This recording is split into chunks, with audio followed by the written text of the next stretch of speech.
চিটাগংয়ের সীতাকুণ্ডের চন্দ্রনাথ পর্বত। আমরা এখন চন্দ্রনাথ পর্বতে উঠবো। আমরা অলরেডি চিটাগং থেকে চলে এসেছি সীতাকুণ্ডে এবং আপনারা পিছনে দেখতে পাচ্ছেন যে আমরা চন্দ্রনাথ পাহাড়ে উঠবো। তো ওঠার আগে আমরা এটা মানসিকভাবে প্রস্তুতি নিতে হবে, কারণ এখানে অনেকগুলো সিঁড়ি এবং স্টেপস আছে, সেগুলো ডিঙিয়ে তারপরে আপনাকে সেইখানে পৌঁছতে হবে। জায়গাটা অনেক সুন্দর এবং আপনারা সেটা অনেক ভালোভাবে উপভোগ করতে পারবেন। যেহেতু এখানে আমি যতদূর শুনেছি সেখানে 870 সিঁড়ি আছে, তো এটা খুবই বড় একটা চিন্তার বিষয়। অনেকে ভাবে যে উঠতে পারবো কিনা, তো আমরা উঠতে পারবো কিনা জানি না, তবে আপনারা যথেষ্ট মানসিক শক্তি নিয়ে আসবেন এবং সেখানে উঠে মজা করবেন। আমরা উঠছি এবং আমাদের সাথেই থাকুন। আমরা পাহাড়ের উপর পর্যন্ত যাব এবং সাথে সাথে আমাদেরকে চারিদিকে যে প্রকৃতির সৌন্দর্য আছে এবং সেখানকার কী কী বিষয়বস্তু আছে সেগুলো সবগুলোই দেখাবো।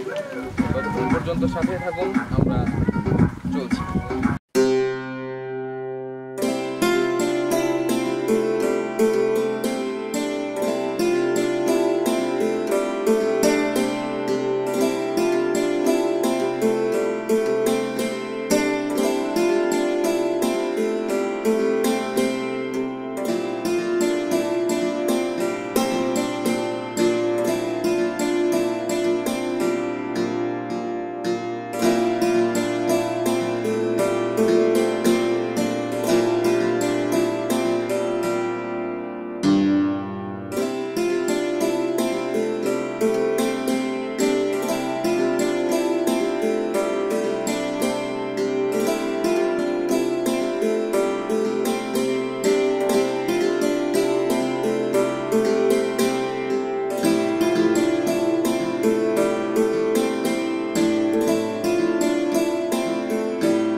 বন্ধুরা, আমরা চন্দ্রনাথ পর্বতের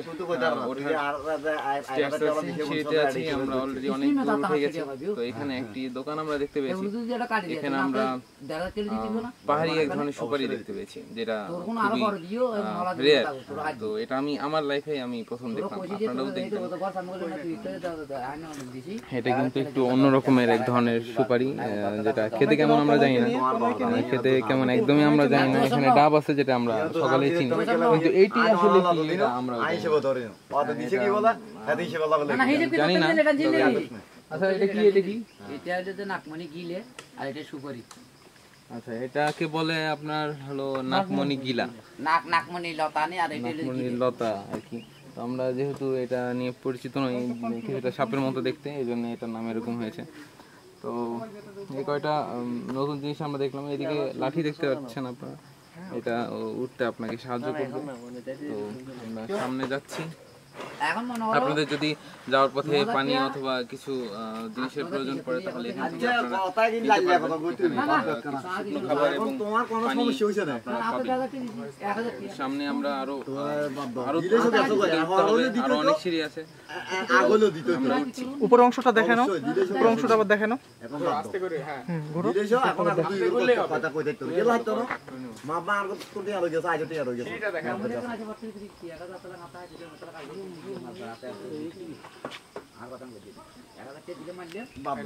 বেশি কথা বলতে পারি না। 1000 মারছে কত কত কত আর কত মিষ্টি ও মুসলমান যাবে না। হ্যাঁ গলা লাগে না তো, ওখান থেকে লাগে তারপর কেন হারিয়ে দেওয়া না আছে তো কোন থেকে তোর কথা আছে।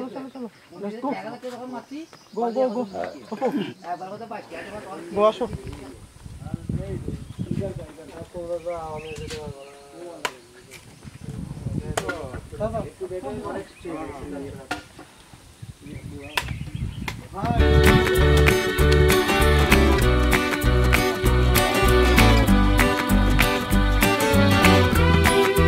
সন্তোষ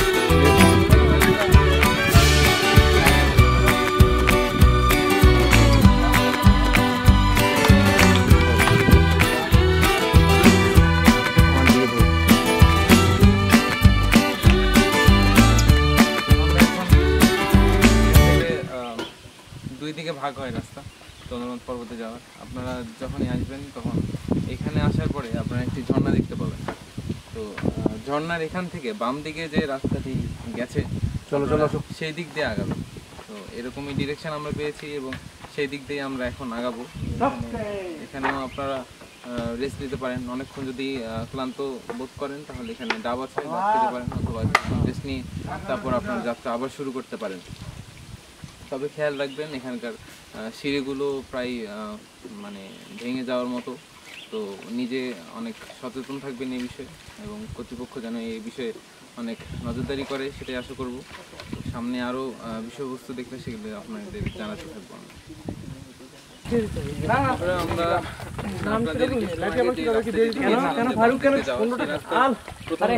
আপনারা দেখতে পাচ্ছেন একটি ঝর্ণা বেয়ে চলে আসছে। তো যেহেতু পানি একদমই কমে গেছে, তো সেহেতু সেরকম পানি নেই। তো আমরা বলেছিলাম ঝর্ণার বাম পাশের রাস্তাতে অনেকগুলো সিঁড়ি দেখছেন, সিঁড়িতে উঠে যাওয়ার মতো। এখান দিয়েও যাওয়া যায়, কিন্তু আমরা ডিরেকশন পেয়েছি যে এখান থেকে বাম দিকে যে রাস্তা যায় সেই দিক দিয়ে যাওয়ার, এবং সেই দিক দিয়ে আমরা উঠবো এবং এই রাস্তা বরাবর নামবো। তো আপনারাও এখানে এসে ঝর্ণা সামনে দেখবেন এবং বাম দিকে যে রাস্তা গেছে সেই দিক দিয়ে আপনারা উপরে উঠবেন, এবং ডান দিকে যে রাস্তা দেখেছেন এই দিক দিয়ে নিচে নামবেন। ততক্ষণ পর্যন্ত সাথে থাকবেন। হ্যালো বন্ধুরা, আমরা এখন অনেক সিঁড়ি অতিক্রম করে এসেছি। অলরেডি আমার অবস্থা দেখতে পাচ্ছেন, আমি অনেক ক্লান্ত, আর উঠতে পারতেছি না। এই জন্য আমরা এখানে রেস্ট নিচ্ছি কিছুক্ষণ। আমরা সমুদ্র পৃষ্ঠ থেকে কত উচ্চতায় আছি একটু বলতে পারবো না, তবে এখান থেকে আপনারা সন্দ্বীপ পোর্টটা দেখতে পাবেন। হয়তো ক্লিয়ারলি না হলেও বেশ আবছা আকারে দেখতে পাবেন। তবে সবচেয়ে বড় যে বিষয়টা এখানে আমি লক্ষ্য করেছি সেটি হলো যে এখান থেকে আসলে একটা অসাধারণ একটা দৃশ্য উপভোগ করা যায়, যেটা আসলে বলে বোঝানো সম্ভব না। আপনারা যদি দেখেন, এটা এসে দেখবেন, তবেই এটা অনুভব করতে পারবেন। এখানে যে সিঁড়িগুলো এখানে অনেক খারাপ অবস্থা আছে সেগুলো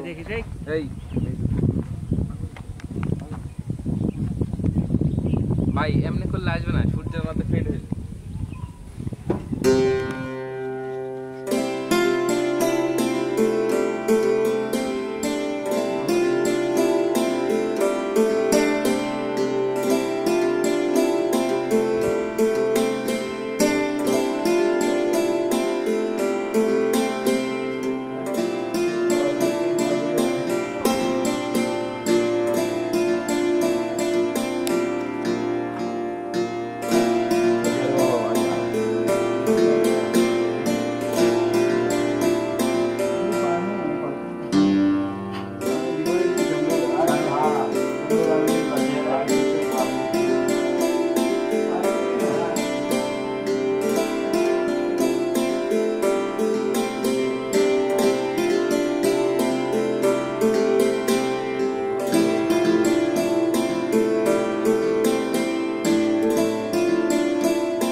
দিলি ওটা মায়ের দুই একটা খেয়ে